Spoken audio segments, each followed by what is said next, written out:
I stood outside the restaurant window, hands trembling, watching the birthday cake I taught my son to make, centered on a feast I was never invited to. They laughed, they toasted, all on the money I had given him my life savings. In that moment, I stopped being the quiet, obedient mother. If you think this is just another family story, you're wrong. Subscribe now to catch more gripping episodes from us. Under the dim orange glow of a kitchen bulb that hummed softly overhead, Evelyn Moore adjusted the ribbon on a small square gift box. Her fingers, though steady, moved with a practiced patience, the kind honed over decades of wrapping birthday presents for people who had long since stopped noticing the care behind them. The cellophane on the box crinkled slightly as she folded the corners, smoothing them with her palm, making sure the bow was centered just right. Inside the box was a monogrammed oven mitt, custom-stitched in soft teal, the same color her son Nathan once said reminded him of the kitchen curtains from his childhood. The wall clock ticked past 6:02 p.m. Her phone, resting beside the now empty teacup, buzzed quietly. A single text message. The screen lit up. Nathan, Mom, sorry. We're all tired. Gonna have to cancel tonight. Love you. Evelyn stared at it. No emojis. No punctuation beyond the obligatory period. No happy birthday. No voice memo with her granddaughter's excited voice. Just cancellation. She sat down heavily in the old wooden chair beside the kitchen table. It let out a tired creak like her back. For a moment her eyes stayed locked on the message. Then she glanced at the birthday card she'd set beside the gift box, its gold letters. To the world's sweetest grandma now looked more like a cruel joke. But she didn't cry, not yet. Instead, she rose with quiet resolve and turned toward the refrigerator. Inside, she pulled out a chocolate cake she'd spent the morning baking triple-layer whipped ganache hand-piped strawberries. She'd even dusted it with cocoa hearts. Her hands moved by instinct as she reached for a glass dome to cover it. She clipped the latch closed. Carefully, reverently, she placed the cake beside the gift on the table. A tableau of what could have been. The apartment was still. A soft jazz record had ended long ago and left the needle crackling in its groove. Outside, night pressed against the windows. She stood at the sink, watching her own reflection ripple in the glass as headlights flickered past. There was an ache, not sharp, not loud, but old and slow and spreading like ice in the veins. Evelyn wiped her hands on her apron and untied it, folding it neatly. She placed it on the counter and paused. Her eyes lingered on the digital clock above the stove, 6:19 p.m. She almost went to her bedroom, almost gave in to the familiar routine of letting things go. But something pricked at her, a tickle of doubt, a whisper from the gut. Too tired didn't match what she knew of Nathan and his social hunger. His wife Candace had an unspoken love affair with upscale restaurants. Her Instagram page sparkled with boomerangs of champagne clinks and seafood towers. Tired was not part of their vocabulary. She turned back to the table and stared at the cake, then at the ribboned box. Then she grabbed her coat. It was an old beige trench that still smelled faintly of cinnamon and lemon, a ghost of her bakery days. She slipped her phone into the inner pocket, picked up her keys with a trembling hand, and stepped out into the hall. The night air wrapped around her with a surprising sharpness. It clawed at her cheeks and fluttered the strands of silver escaping her braid. She walked past rows of brick apartment buildings, passing by windows full of television flickers and laughter. At the corner, she turned toward the lake. Her feet moved faster than usual, not hurried but purposeful, like they knew something she didn't. The restaurant by the lake had been a favorite for years. Mariner's Table. It was where Nathan had proposed to Candace, where they celebrated Lila's 5th birthday with balloons and seafood mac and cheese. Evelyn had paid for all of it. Of course, she never minded. She always said she didn't need the fuss as long as they were happy. But tonight Evelyn wasn't invited. As she approached the glowing blue awning, the laughter hit her first high, easy, and full of life. It drifted through the winter air like perfume, warm and familiar. She paused, stepping to the side of the building near the hedge half hidden behind a stone planter. She could see inside through the tall windows framed by soft cream curtains and golden chandeliers. There they were. Nathan sat at the head of the table, his hands mid-gesture as he laughed. Candace had leaned back in her chair, a flute of rosé in hand, diamonds glittering in her ears. Lila, her granddaughter, giggled as she reached for a shrimp cocktail nearly the size of her head. Across the table sat Candace's parents, the Mitchells clad in expensive neutrals, clinking glasses like a poster for retirement luxury. The table was dressed like a magazine spread oysters on ice lobster tails, stacked high, tiny golden forks next to tiny golden plates. A waiter came by with a cake, not just any cake, her cake, the same recipe, the same signature strawberry crown. Only this one sat on a glass platter surrounded by sparklers. Lila clapped with joy as the candles were lit. Nathan leaned down and whispered something into her ear, making her squeal. Evelyn felt something in her chest cave in. Not break, not shatter. It caved. Quiet and deep, like the roof of a house slowly giving way after too many winters of snow. She didn't move. Not when they cut the cake. Not when they toasted. Not even when Candace leaned over and showed her phone to the others, probably a post already going up online. #FamilyFeast or #surprise celebration. Her hands tucked in the coat pockets began to tremble. She imagined what they must have told the Mitchells. Mom decided to skip dinner. Or worse, maybe nothing at all. Maybe she didn't even exist in that conversation. Evelyn's breath fogged against the window as she stared. You taught him that recipe? She remembered the flour on little Nathan's nose, the way he cracked eggs too hard, how he stayed up one summer learning how to fold ganache just right. He was 13. He wanted to impress a girl at school. She helped him make that same cake 3 times until it was perfect, and now here it was. On her birthday, in a restaurant she'd paid the down payment for when they were struggling, in front of a crowd that didn't include her. The cold bit harder. She didn't feel it. Inside, Nathan raised his glass. Evelyn could see the pride in his face, the comfort in his posture. There was no guilt, no flicker of we should have invited Mom, no moment of hesitation. It was a new kind of silence Evelyn felt now, the kind that came after the heart stopped breaking, the kind that sharpened into something colder, cleaner. Resolve. She turned away from the window and walked slowly down the sidewalk, her steps deliberate even. The cold didn't bother her anymore.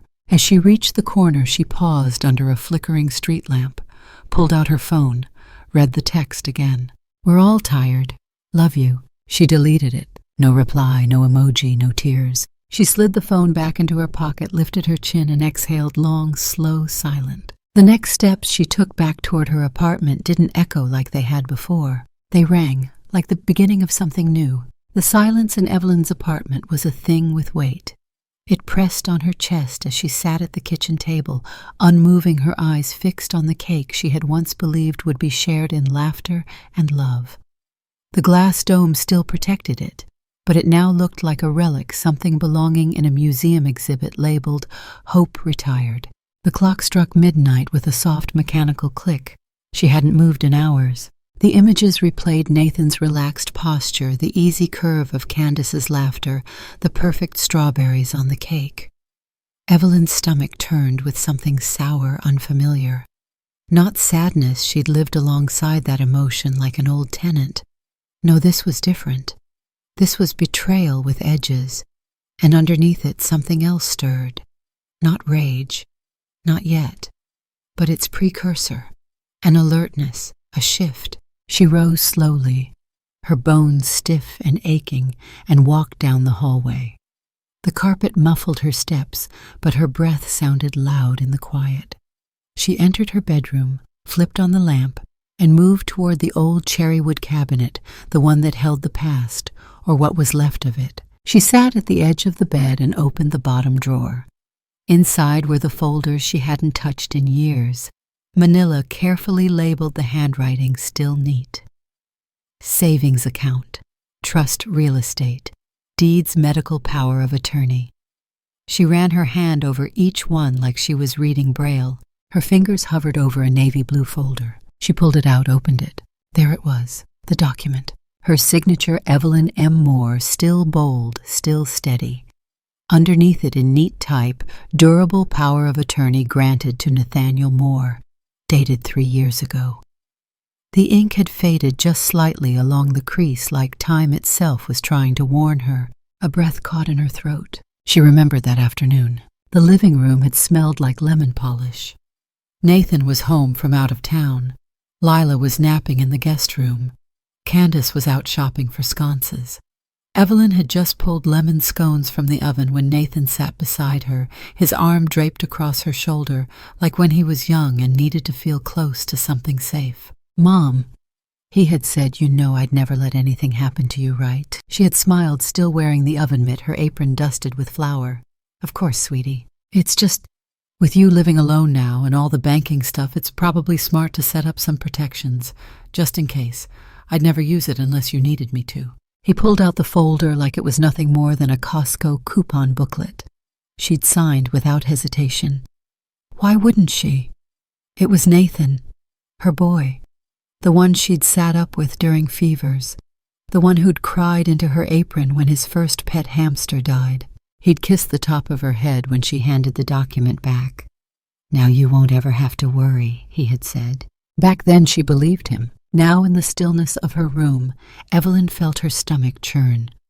The same arm that had once comforted her had quietly wrapped itself around her assets, her life, and shut her out. She set the folder aside, rose, and opened the small safe built into the wall behind her bookshelf. It clicked open easily, the combination still engraved in her memory. Inside were her bank statements, bond certificates, and that small envelope Nathan had insisted on filing away for her, the one with a list of emergency contacts and account numbers. She brought it all to the bed. One by one she began unfolding the documents. The numbers didn't lie. There were withdrawals she didn't recognize, large ones. Payments to architectural firms, construction invoices, travel agencies. She blinked, her fingers tightening. She felt heat behind her eyes. It rose but didn't spill. Instead, she reached into the back of the safe for one final envelope, a small white one with a wax seal. It had no label, just a faded crimson heart on the flap. Inside was a thick cream business card. Caleb Hart, attorney at law, estate planning, elder law, fiduciary protection, private number 212-555-3481. She stared at the name. Caleb. God, it had been, 25 years. He was a sweet, awkward boy.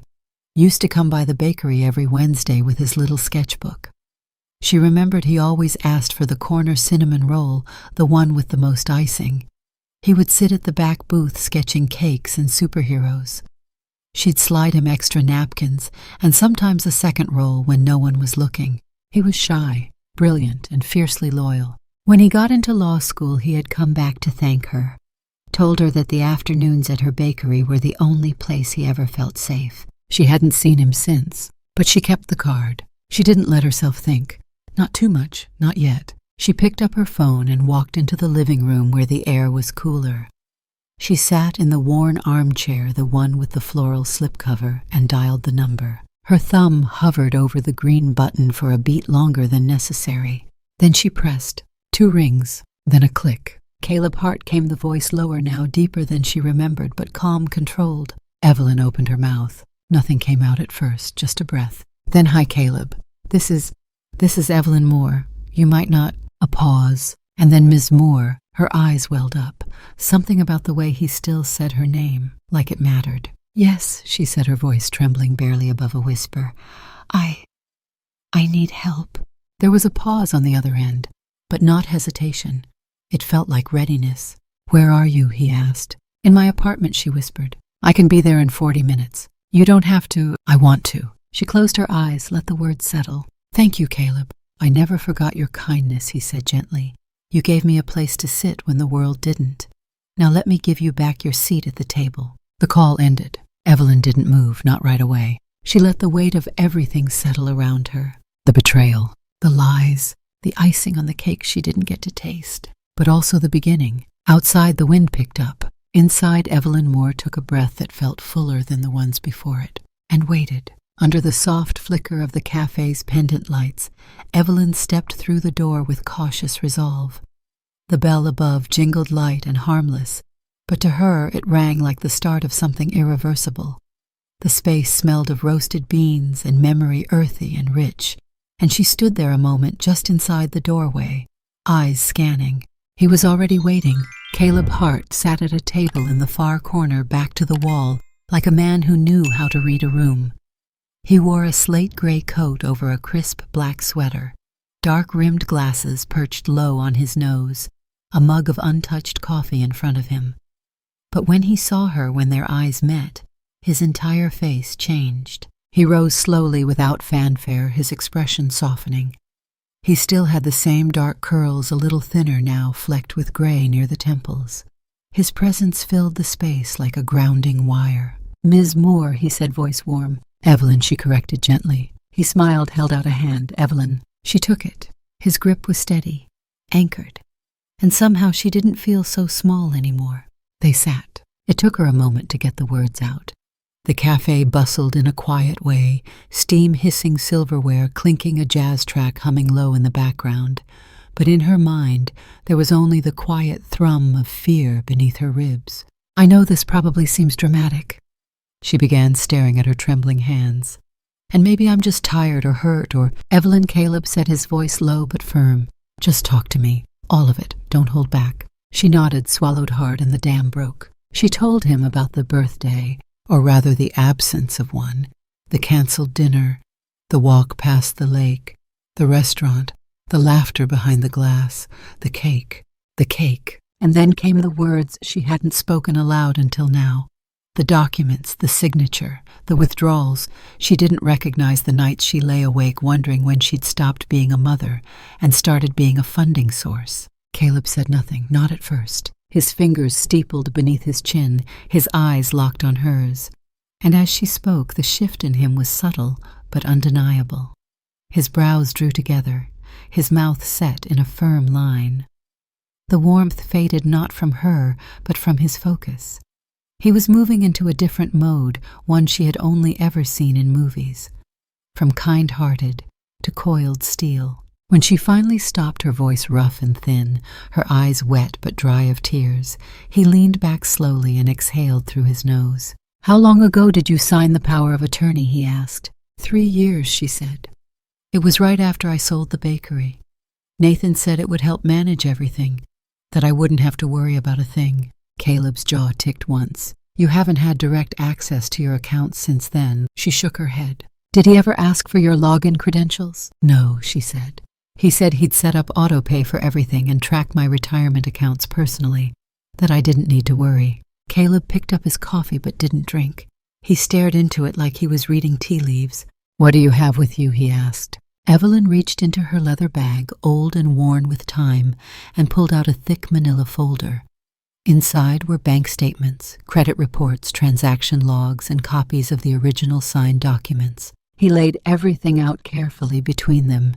His fingers moved quickly, flipping through the pages, scanning with a speed that came from years of experience. He paused at certain entries, eyebrows rising, lips pressing into a thin, tight line. "This," he muttered, pointing at a series of transfers. "This went into an account not registered to you.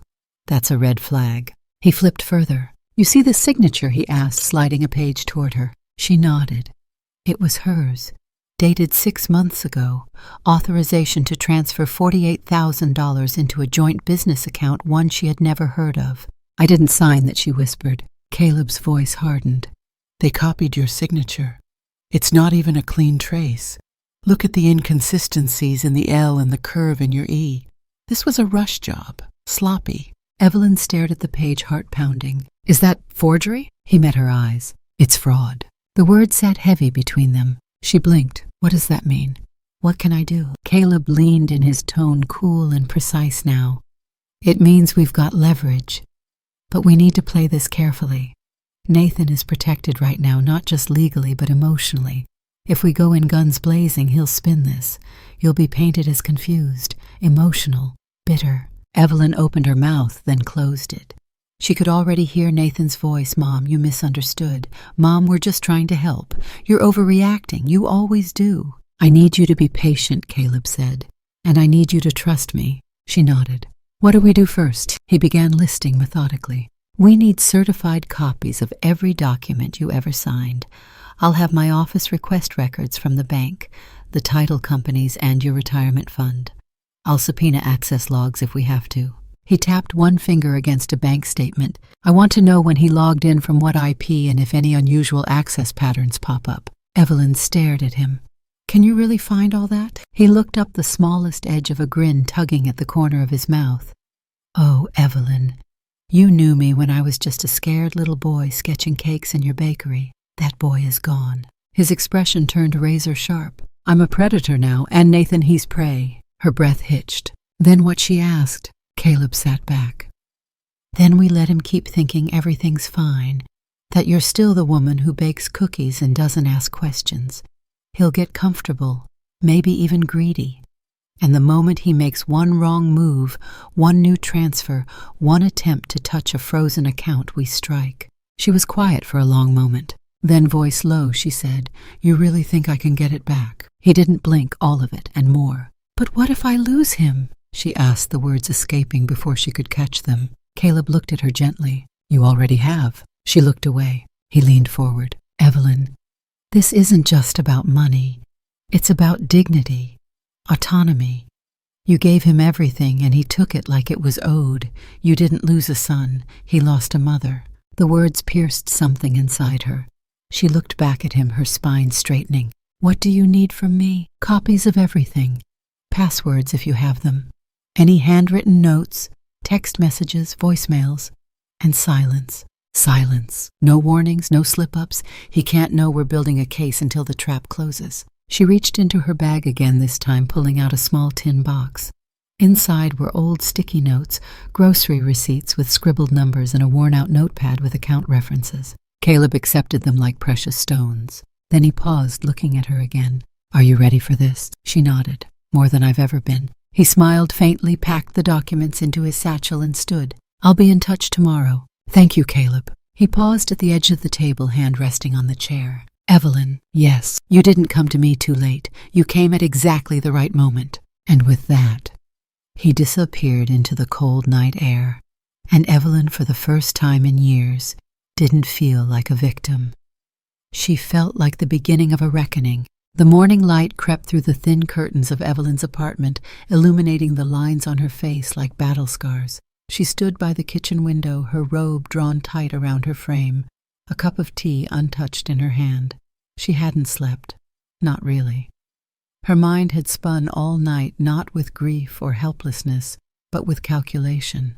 The manila folder Caleb gave her now rested on the table beside a black notebook Evelyn had started filling with her own notations. Dates, withdrawals, receipts she remembered, and receipts she didn't. Each line was like another hole in the wall she thought had once kept her safe. Today was about control. She sat down, opened her laptop, and logged into her banking interface with the access Caleb had helped her recover. Her fingers paused just above the keyboard. She felt her pulse in her neck. Then she typed in the new password. Not her birthday. Not Nathan's name. It was a phrase this time.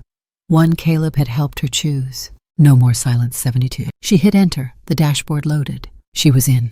With each tab she opened, checking savings joint account access, Evelyn moved with growing precision. She revoked Nathan's access. She changed every security question. She froze one account entirely and opened a new private savings account in her name, only at a different bank. It was all done within 27 minutes. When the final confirmation email pinged, Evelyn exhaled the first real breath she'd taken all day. But she didn't have long. At exactly 11:13 a.m. her phone buzzed. Nathan, hey Mom. Quick thing. I'm in the middle of something, but we need to transfer $15,000 to finish phase 2 of the patio expansion. The designer just sent the invoice. Can you move it today? Time sensitive. I'll reimburse next month. Thanks, love you. Patio expansion. Her hand gripped the phone tighter. Not long ago she might have panicked, worried about disappointing him, looking foolish, causing a delay. But now all she felt was that slow, cold curiosity she was learning to trust. She typed back with feigned casualness, "Evelyn. Hi, sweetheart. I can do that. Let me double-check which account it was coming from. Might need to call the bank first. Can I send it later today?" The dots pulsed quickly. Nathan. Yeah, no prob. Just let me know when it's done. Candace wants to confirm receipt for the builder. Of course she does. Evelyn stared at the screen a moment longer before setting the phone down. In another time, she might have moved heaven and earth to keep her son's project afloat. Now, she picked up the black notebook and added a new line. 11:13 a.m. $15,000 patio transfer request. Claimed urgent. Status declined pending review. Then she called Caleb. He answered on the first ring. "It's happening," she said. "He just asked for another $15,000 for a patio." There was a pause. Then Caleb said, "I'm on my way, and I'm bringing Marla." An hour later, they were seated in Evelyn's living room. Caleb had brought a laptop, a mobile scanner, and a woman in her early 40s with cropped blonde hair and sharp eyes. She introduced herself as Marla Finch, former forensic auditor, now a private investigator. She didn't waste time on pleasantries. "I've seen this kind of thing before," she said as she opened her tablet. Kids positioning themselves as protectors, then bleeding their parents dry under the guise of management. Evelyn nodded. "I let him in willingly. I trusted. That's how it always starts." Marla interrupted, not unkindly. "But now it ends." Over the next 2 hours, Evelyn watched as they cross-referenced years of transactions. Marla flagged more than a dozen payments categorized as elder support services, none of which Evelyn recognized. "These are mask transfers," Marla explained, turning her screen. "They look like payments to a medical aid service, but the LLC links back to Candace's father." Evelyn blinked. "You mean they've been funneling my money to him?" Marla nodded. "And not just once. Repeatedly. And here's the kicker. Some of it was used to finance their second home in Vermont. It's listed under a shell company managed by your son." The room tilted slightly. Caleb's voice was calm. "We now have what we need to build a financial abuse case. He abused your power of attorney, masked transfers, falsified invoice descriptions, and transferred assets to self-serving entities. This isn't just theft. It's predatory exploitation of a vulnerable senior." Evelyn looked out the window where a breeze rustled the red maple tree in the courtyard. "He never thought I'd look," she said quietly. "He never thought you'd fight back," Caleb corrected. She turned to face them, her eyes sharper now. "Steadier. What's next?" Marla tapped her screen.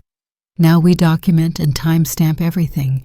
You keep pretending like nothing's changed. Delay any requested transfers. Meanwhile, we'll build your legal case, secure asset protections, and begin motioning for civil injunction," Caleb added.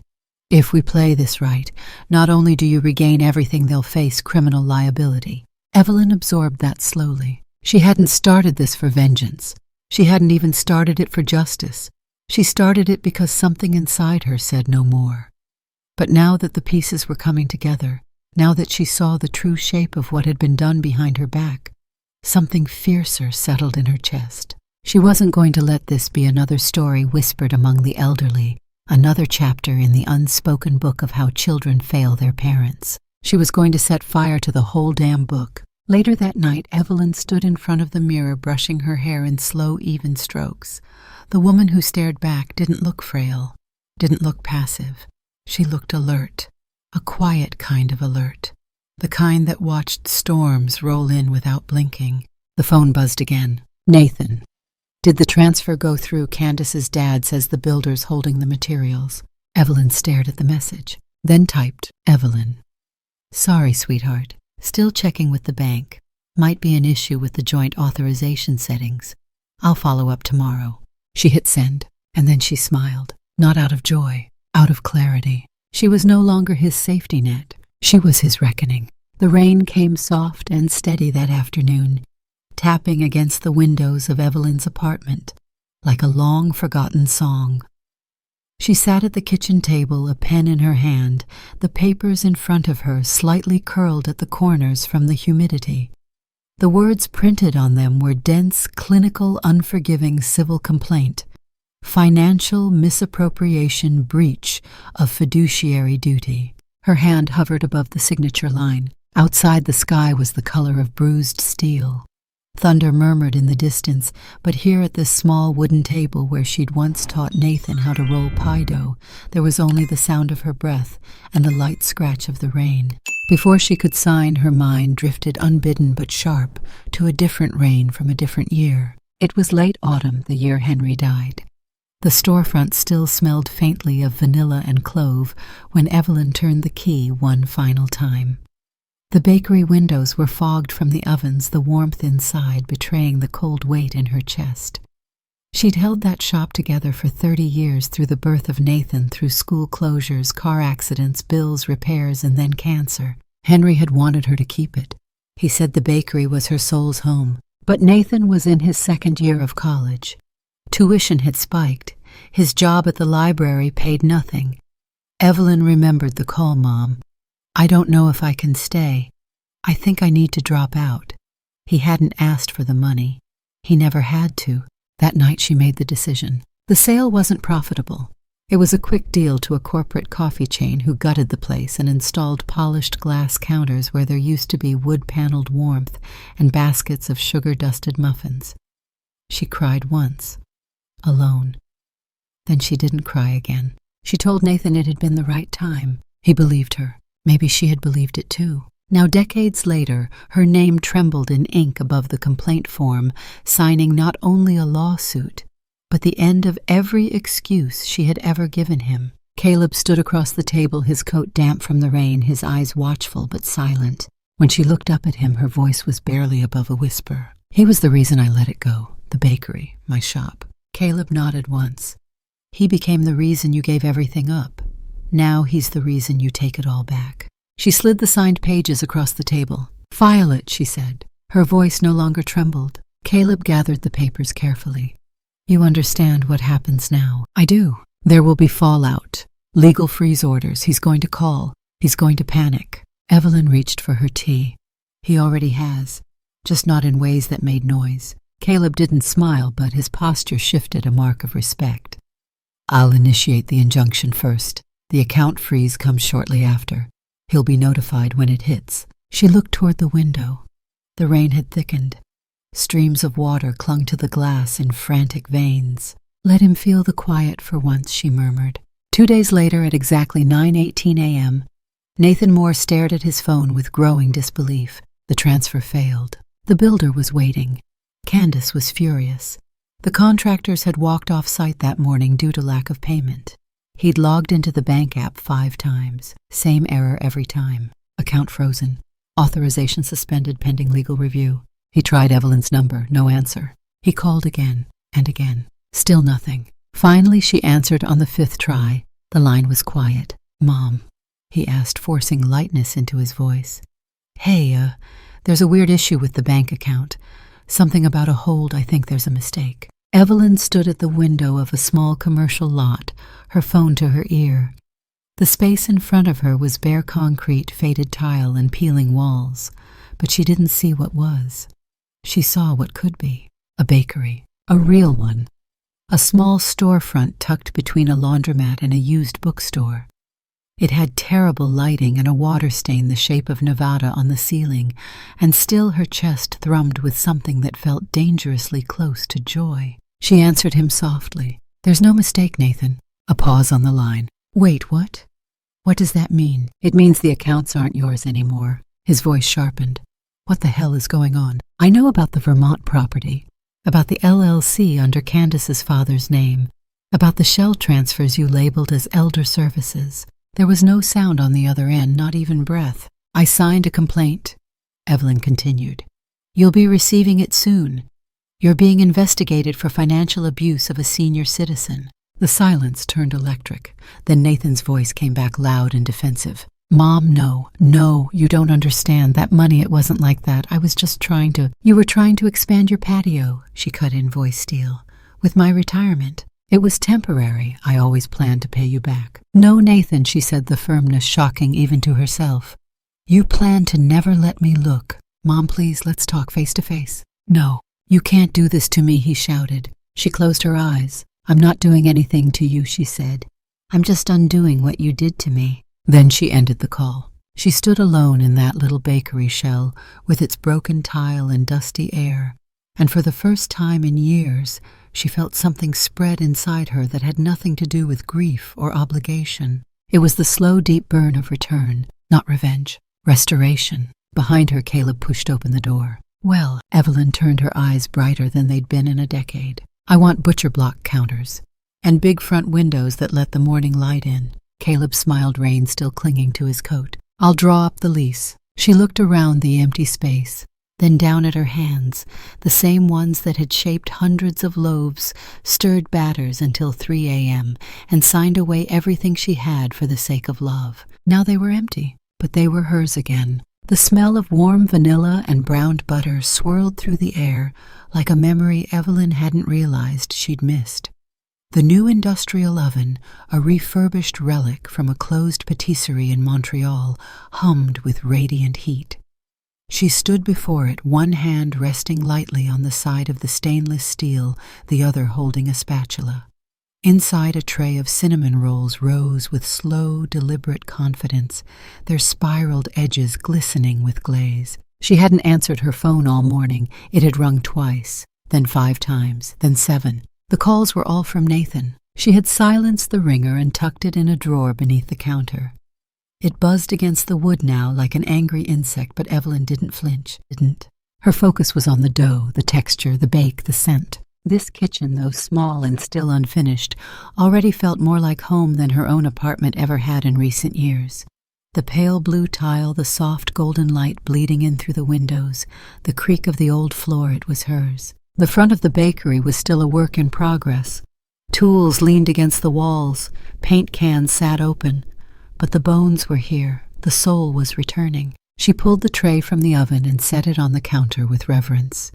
The heat kissed her cheeks, and for a moment she let herself breathe in the sweetness, her fingers brushing powdered sugar across the top. Then came the knock, not on the bakery door, on her apartment door, across town. At that very same moment, Nathan stood outside Evelyn's unit, fist raised, his face flushed with heat and humiliation. His calls had gone unanswered, his texts unread. The contractor had walked. Candace had packed a bag. The Vermont property was on the verge of foreclosure. And now, with a single piece of paper filed through the county clerk's office, he had been locked out of his own mother's accounts. He pounded harder. Mom, come on, I know you're in there. You can't just ignore me. From inside there was only silence. No creak of the floorboards, no shuffle of footsteps, just the hum of the hallway heater and the buzz of his own frustration. He stepped back, ready to knock again, harder this time, when another voice rang out behind him. That's close enough. Nathan turned sharply. Caleb Hart stood at the edge of the hallway, a dark folder tucked under one arm. He wore no coat, no tie, just a black crewneck and an expression as cold and immovable as the stone beneath Nathan's designer shoes. What the hell are you doing here? Nathan snapped. Caleb held out the folder. Inside was a temporary restraining order. Ms. Evelyn Moore has filed for protective relief, Caleb said, voice calm but unwavering. You are no longer permitted to approach her residence, her place of work, or initiate direct contact pending further court review. Nathan's eyes widened, the color draining from his face. This is a joke, he scoffed, though his voice trembled. She's confused. She doesn't understand what's happening. You're manipulating her. Caleb tilted his head slightly. You stole from her. I was managing her assets. You were laundering her savings through your wife's father. Nathan's face twisted. This is still my mother we're talking about. She wouldn't do this to me. Caleb stepped forward slowly. She didn't do this to you, he said. She did this for herself. 2 uniformed officers emerged from the stairwell. One nodded toward Caleb, who handed over a copy of the order. The other officer looked at Nathan. Sir, we're going to have to ask you to leave the premises immediately. I'm just trying to talk to my mother. Nathan protested, his voice cracking with desperation. She doesn't want to talk to you, Caleb said. The words hung in the air like a verdict. One of the officers placed a hand lightly on Nathan's shoulder. He flinched, but didn't resist. Let's go, the officer said. Nathan's mouth opened, closed. His eyes darted to the apartment door one last time, as if hoping it might swing open, revealing the woman he once knew. The woman who would have taken him in, forgiven him, smoothed over everything with cookies and kind eyes. But the door remained shut, so he turned, swallowed by the hallway and the men escorting him out. Back in the bakery, Evelyn placed the cinnamon rolls on a cooling rack and stepped into the front room. Her apron still tied, her hands dusted with sugar. She looked at the blank wall above the counter. It had been bare for weeks now, but today, propped carefully on a nearby chair, was the new sign. She lifted it slowly. Wooden, hand-painted, cream-colored letters etched into a deep navy panel, Lantern Bakery, where warmth is handmade. It was a name she'd carried with her for years back when she dreamed of reopening, but never believed she'd have the chance. Lantern. The thing that shines not because it's asked to, but because it simply must. A guide in the dark. A source of quiet strength. She removed the old framed photo that had sat beside the window, a picture of her and Nathan from the year he graduated. They were smiling. She remembered that day vividly, how proud she had been, how certain she was that the sacrifices had all been worth it. Now she stared at their faces, at the version of her who believed she would always be needed, always be loved. She pulled the frame from the wall and carefully wrapped it in craft paper. Then she picked up the sign, carried it to the wall, and lifted it into place. It took a moment to level it, but when she stepped back, it fit perfectly. The room changed with it. No longer a renovation project, no longer a hollow space. Now it was hers. She walked back to the kitchen, peeled off her apron, and placed the first cinnamon roll onto a plate, the glaze still shimmering like glass. She took a bite. It was warm, soft in the center, crisp at the edges. A little imperfect the way handmade things should be. And as she chewed, the only sound in the room was her own breath, calm, quiet, unafraid. Outside, the rain had finally stopped. A shaft of sunlight broke through the clouds, falling across the window, catching the word lantern and making it glow. Evelyn closed her eyes, not to remember, but to anchor, because from this day forward, she would never again be just someone's mother. She would be her own beginning. The help wanted sign was nothing fancy, just a sheet of thick cardstock Evelyn had scribbled on with a Sharpie and taped to the front window of Lantern Bakery. She hadn't expected much from it. Maybe a high schooler looking for weekend hours, or a retiree looking to pass the time. She just needed one extra pair of hands to help with cleanup, maybe learn to fold dough if they had the patience. She wasn't prepared for the woman who arrived first. She came on a Tuesday morning right before the first batch of cornbread muffins came out of the oven. She stood just outside the door, staring through the glass for a good 5 minutes before she pushed it open, the bell above the door letting out a tired chime. She wore a navy coat too big for her frame and shoes with soles worn thin. Her eyes, however, were alert, watchful. Not the kind of watchfulness that looked for opportunity, but the kind that anticipated rejection. "Hi," she said, voice soft. "I saw the sign. You're hiring." Evelyn wiped her hands on her apron and stepped forward, the scent of fresh thyme trailing behind her. "I am," she said. "Are you looking for a job?" The woman hesitated.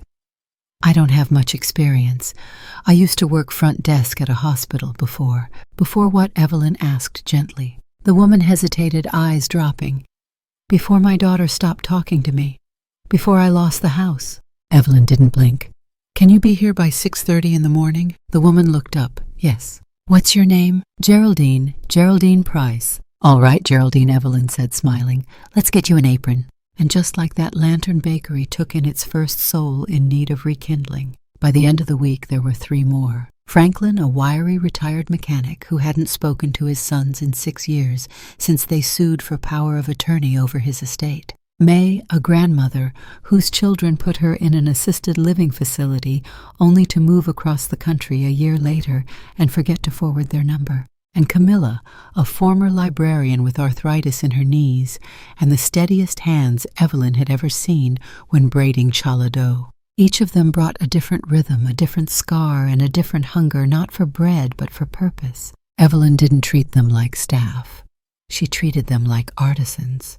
She asked them what they liked to bake, what songs they remembered from youth, what stories they'd never told anyone. And soon Lantern Bakery stopped being a shop. It became a sanctuary. Customers began to notice. At first it was subtle, a warmth that lingered a little longer, a laugh behind the counter that felt like an invitation. But then it grew. The muffins tasted like childhood. The coffee came with folded napkins shaped like birds. The window always had a new poem. Word traveled. A woman from the city's local paper came in for a croissant and left with a notebook full of quotes. A week later, the headline read, "A second act in flower. How a bakery is healing. What families broke." The article went viral. Not the celebrity kind of viral, the human kind. The kind of story people forwarded to their mothers with the subject line, "This reminded me of you." And then the calls started. Radio stations, morning shows, podcast hosts. But the one that made Evelyn laugh out loud in her kitchen was from Channel 6 Local Live. The producer's voice had been chipper. "We're doing a series on small businesses making big changes. Would you be open to a segment? It's called Hearts and Hustle." Evelyn chuckled and said yes before she could talk herself out of it. On the day of the interview, the bakery sparkled. Geraldine had polished the glass so thoroughly it looked invisible. Camilla laid out napkins with military precision. Franklin wore a clean vest. May brought in a bouquet of fresh daisies for the counter. The reporter, a young woman named Taylor Reed, arrived with a small crew and bright eyes. She asked Evelyn to stand in front of the display case as the camera rolled. "Ms. Moore," she began, "we've heard a lot about the incredible second life this bakery has given people. But what gave you the idea to build a space like this?" Evelyn glanced around the room. Geraldine was laughing with a customer. Franklin was checking the proofing trays.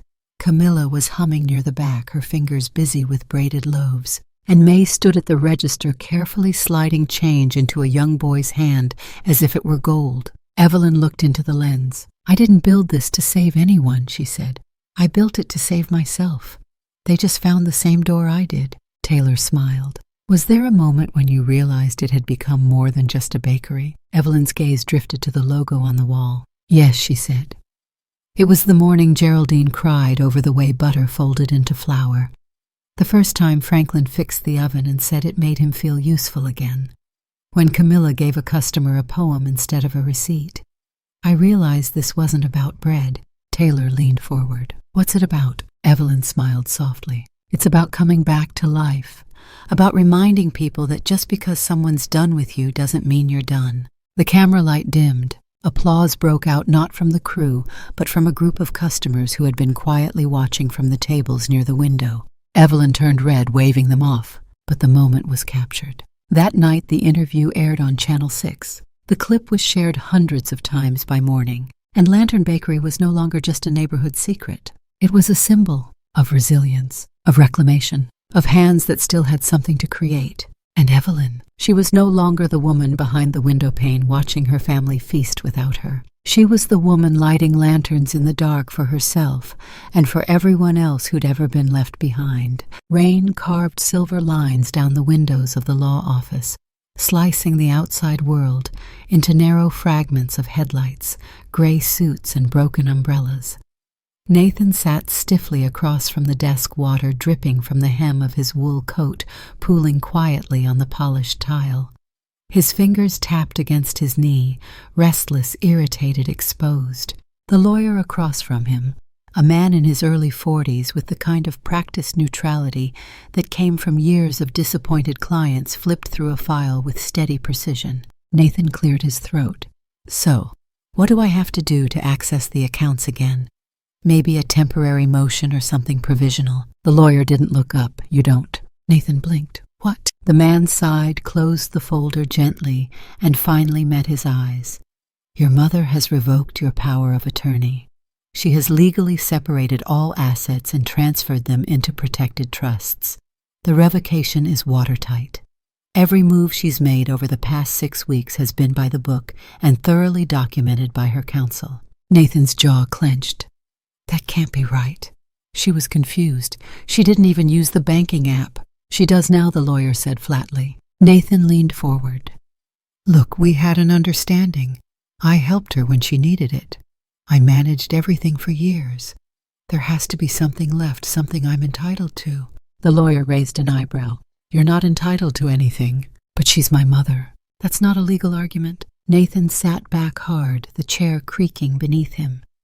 He looked around the room as if some invisible door might open, some hidden claws might appear, but there was nothing, only the still air of finality. A beat of silence passed before the lawyer added, "If I were you, I'd stop trying to get something from her and start preparing for what she might ask from you." Nathan's mouth dried. "What does that mean?" The man slid the file toward him, tapping the front page. "There's a pending investigation into financial exploitation. If her counsel moves forward with a formal complaint, you won't just lose access. You'll face charges." Nathan's heart began to thrum against his ribs. "Who's representing her?" The lawyer smiled slightly. "Caleb Hart." Nathan froze. The name tasted like copper in his mouth. Caleb, that quiet, awkward kid who used to draw superheroes on napkins in his mother's bakery. He had grown into a shadow with a law degree and sharp edges. Nathan stood abruptly, knocking over the chair. "Thanks," he muttered, grabbing his coat. This was a waste of time. That night the rain didn't let up. It fell in waves, angry, relentless cold.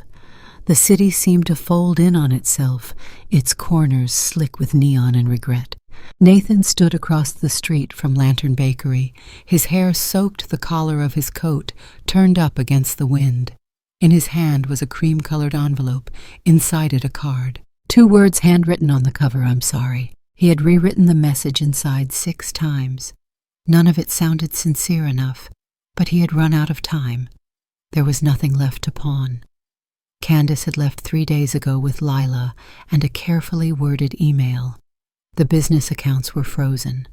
The Vermont property was in foreclosure, and the contractor for the patio had shown up at his apartment demanding unpaid wages. Now the only door that had ever opened for him without cost was the one he no longer had a key to. He stepped forward across the street, his shoes slick on the curb. The bakery window was softly lit, the warm amber glow spreading across trays of baked goods and baskets of bread. Inside, Evelyn stood behind the counter, organizing receipts. Her hair was tied back, her glasses low on her nose. She looked older than he remembered, or maybe just stronger. Nathan reached the door. He didn't knock. Instead, he gently slid the envelope through the mail slot and stood there, his hand resting against the glass. "Mom," he whispered, "please." Inside, Evelyn didn't look up. She had heard the envelope fall. She knew he was there. But her hands didn't stop moving. She folded a dish towel, smoothed a receipt, adjusted the bouquet of dried lavender by the register. After a moment, she walked slowly to the counter and reached for something beneath it. A cake box, small, white, tied with a single strand of twine. She placed it on the counter. Next to it, she set a wooden plaque etched in soft cursive, aged by the heat of the kitchen and years of wisdom. It read, "Bread can be remade, but trust once burned never rises the same." She adjusted the sign just slightly so it faced the door. Then she turned off the lights. Nathan watched the glow vanish. He stood there staring at the closed sign, at the cake behind the glass, at the words that might as well have been carved into stone. His hands dropped to his sides. He didn't knock. He didn't shout. He turned slowly and walked back into the rain. And Evelyn, she stood in the darkness of her shop, breathing slow and deep, her hands steady, her heart still bruised but whole. The boy she raised had come with nothing but an apology, and for once it wasn't enough, because real healing doesn't come from guilt. It comes from truth, and Evelyn Moore was finally living hers. The sun rose over Charleston with an almost theatrical calm that morning, casting a soft golden hue across the storefront of Lantern Bakery. The crisp blue letters of the sign gleamed against the fresh coat of white paint, and inside everything smelled of lemon zest and rising hope. Evelyn stood in the center of the bakery, wearing her favorite navy apron, the one with a stitched lantern on the chest pocket. Her hair was swept up in a bun that had frizzed ever so slightly with the morning humidity, but her eyes sparkled with something the past few years had tried to extinguish purpose. It was opening day, not the quiet sort like the soft launch weeks earlier. This was the official grand opening. Flyers had been passed out across the city. A small crew from Channel 6 had been invited. Tables lined the sidewalk with teapots and warm scones. Handmade name tags were pinned onto the aprons of those who now proudly worked behind the counter. Geraldine, May, Franklin, Camilla, and 3 new team members who had joined in the last 10 days. And then came the children. From the local foster home 2 blocks away, 12 kids arrived hand in hand, ushered in by Sister May. They were wide-eyed at the jars of rock sugar, at the croissants shaped like animals, at the warm trays of peanut butter cookies Evelyn had baked just for them. Pick any one, Evelyn told them, crouching down. But if you say please and thank you, you get to try too. Laughter erupted. Geraldine led a few of them to the story corner Evelyn had set up beside the bookshelf, where they could read aloud from picture books in exchange for muffins. Camilla had prepared small packets of cookie dough to take home, labeled with baking tips, written in Evelyn's own cursive, "Don't rush the rise. Good things come warm and slow." Outside, folding chairs filled quickly with older couples, caregivers, and curious strangers who had seen the bakery on the news. There were people in suits, people in pajamas, and a man with a guitar playing soft jazz renditions of Billie Holiday in the corner. Caleb arrived just before 11 Huzra, no briefcase this time, just a gift bag in hand. "Fresh aprons," he said, "and a tea infuser shaped like a whisk." Evelyn smiled. "You know me too well." "No," he replied, placing a hand on her shoulder.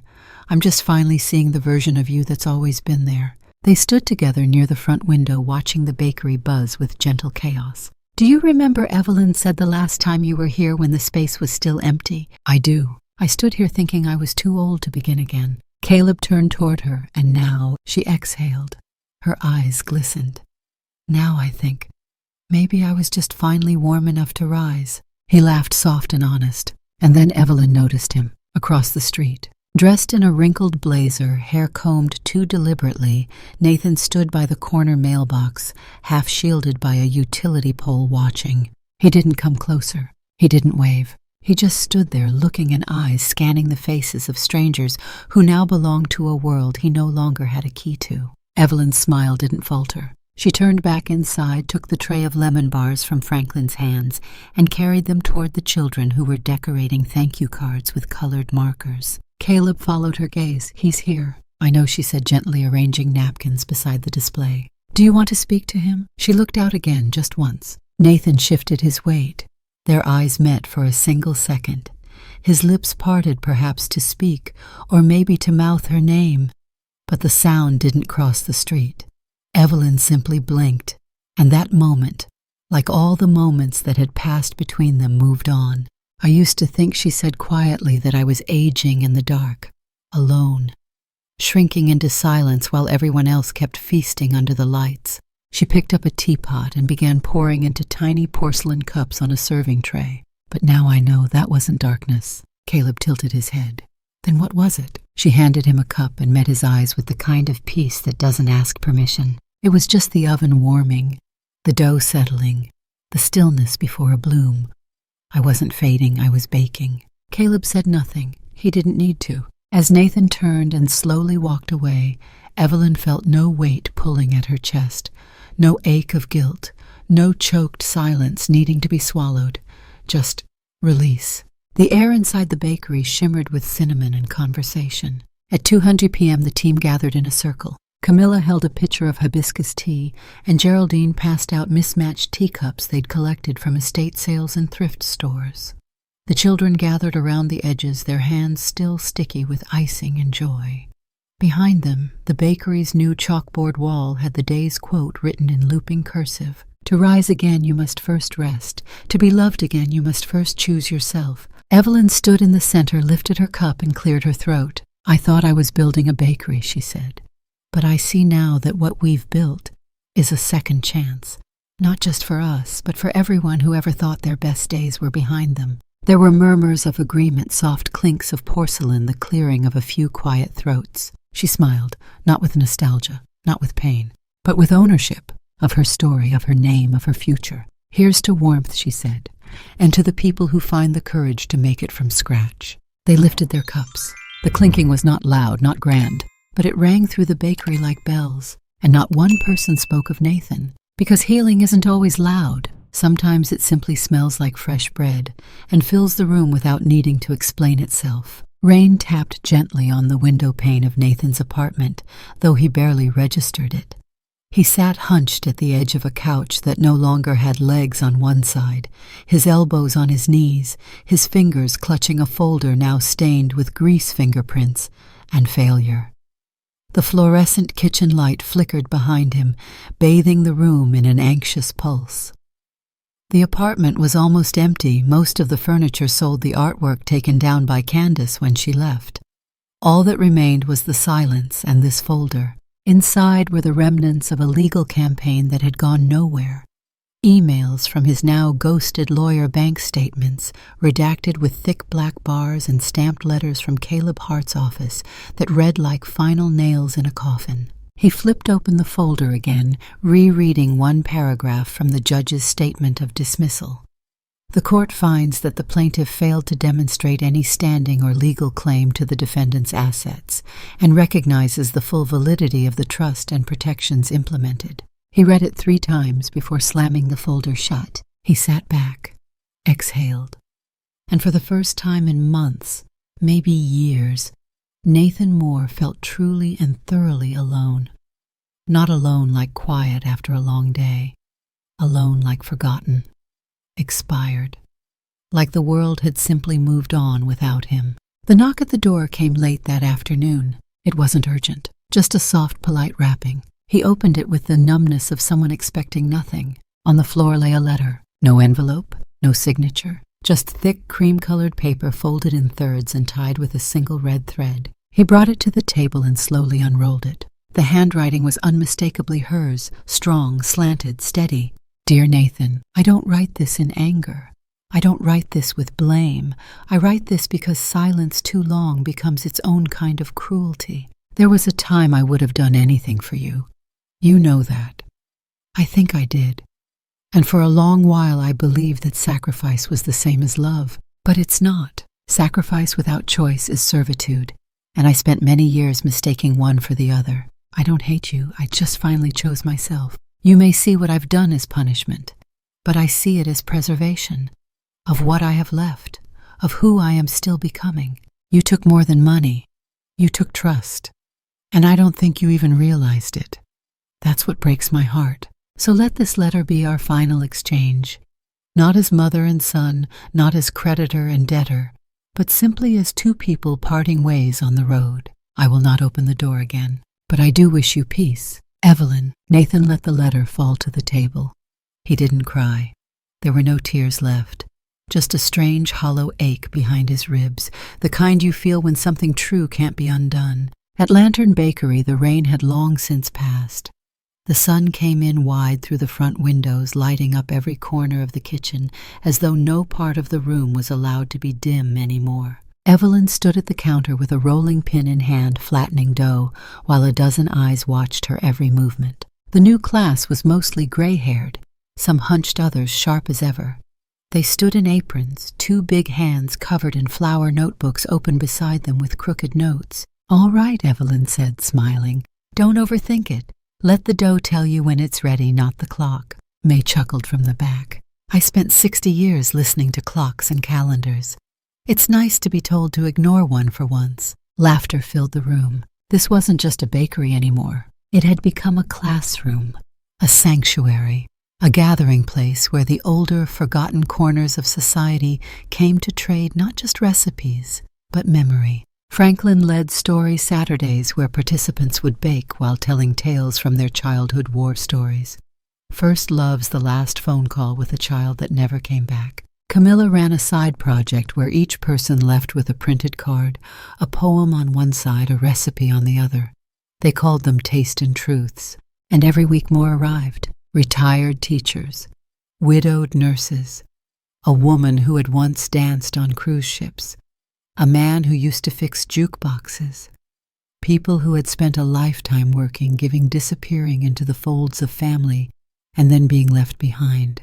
But in this kitchen, they weren't invisible. They were rising again. One afternoon, Caleb stopped by, carrying a binder under his arm and a grin he barely contained. Are you busy? He asked, stepping carefully past a basket of proofing loaves. Evelyn looked up, tying the back of her apron. Always. "What do you need?" He opened the binder and laid out a simple blueprint. Another location, a smaller storefront in a neighboring town. The city council had heard about her work. They wanted to partner, offer grants, spread the model.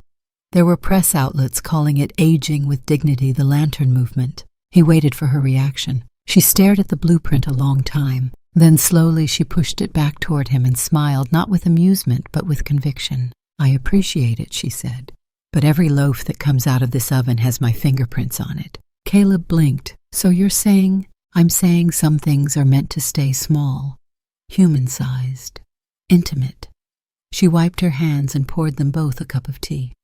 "Every cake here has a story. Every pie crust holds a memory. You can't franchise that."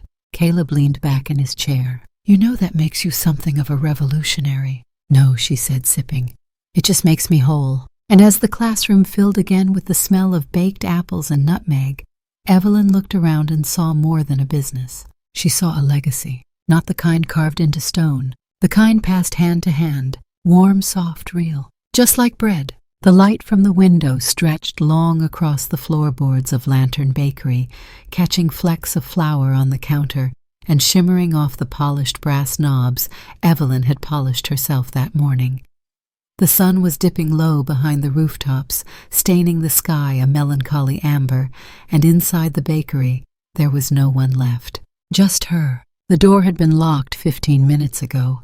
Geraldine had waved goodbye with her usual lopsided smile, promising to bring apple cider donuts for the morning crowd. May had forgotten her scarf again, but Evelyn let it hang by the coat rack. She'd be back. She always came back. Now Evelyn sat alone at one of the window tables, her hands wrapped around a chipped ceramic mug. The tea inside had gone lukewarm, but she didn't care. She wasn't drinking it for warmth. She was drinking it for silence, for stillness. The walls around her were lined with the evidence of lives reclaimed, handwritten notes pinned to the message board, photos of the baking classes, watercolor drawings from the foster children, and a new framed poster a customer had surprised her with last week. Bread is proof that waiting is worth it. She stared at it now, her eyes soft but not sad. Outside dusk draped itself over the sidewalks like a familiar shawl. The traffic had thinned. The buzz of the city was muffled, and even the nearby church bells rang quieter in the late hour. Evelyn leaned back in her chair and let the quiet settle deep in her bones. And in that hush the memories returned not as intrusions but as companions. She saw herself on the floor of her old kitchen, arms wrapped around her knees the night Henry died. The silence had swallowed her then too, but it had been colder, heavy with finality. She saw herself outside that restaurant on the lake, her son's silhouette through a glass pane, his mouth stretched in laughter that had no space for her. She remembered the pie she never served, the candles she never lit. She remembered the night she stood beside the bakery's empty window, staring into nothing, believing she had come to the end of everything. And then, like turning the page on a chapter she never thought she'd finish, she saw what followed. The first crack of dough between her hands again, the scent of yeast and lemon, Caleb walking through the door with papers and quiet belief, the trembling signature on her first lease. The moment Geraldine said, "I forgot what this kind of tired felt like, the good kind," the children with frosting on their faces, the elder students grinning as if flour could stitch back all that time had tried to steal. Her hands hadn't just baked. They had reclaimed, rewritten, resurrected. She looked around the room now at the light hitting the Lantern Bakery sign painted on the wall in bold script, and thought of the irony she had once feared being alone in the dark. And yet here she was, wrapped in a glow she'd built herself. Her voice came gently rising like steam from the rim of her tea. "I used to think that being forgotten meant you didn't matter," she murmured. "That if no one asked how you were or called to check in or saved you a seat at the table, then maybe you'd never deserved one to begin with." She set the mug down. "But maybe we all need to be forgotten once in a while." She turned her gaze toward the oven, where a fresh batch of baguettes was finishing their bake. Their crusts had split just slightly, the golden ridges blooming open like mouths mid-song. Evelyn smiled. "Sometimes," she said softly, "you have to be left behind, to remember you were always worth waiting for." Her voice would later be heard in the documentary they aired about the bakery's first year, a voiceover layered atop footage of flour-dusted hands, laughter echoing through the kitchen, and fresh loaves laid out like a gift to the morning sun. And as the screen slowly faded to black, her voice offered one final thought. Steady, sure, almost a whisper. Sometimes we need to be forgotten. To remember we're worth being remembered. The camera outside the bakery began its slow retreat. From Evelyn sitting alone in the warm light, to the windows where bread still steamed behind glass. From the glow of hand-painted signs to the door with its bell quiet for the night. From the humble building nestled between a pharmacy and an antique shop, to the city blocks bathed in the hush of evening. Further still until the whole street looked like a line of stories waiting to be read. And from that distance, the last thing visible was the glow from Lantern Bakery. Steady, soft, refusing to fade. Then in silence the screen went black. A few seconds passed. Then the words appeared written in white handwritten script across the darkness. For the mothers who never asked, only gave. And below it in smaller print. And to anyone who thought the light had gone out, look again.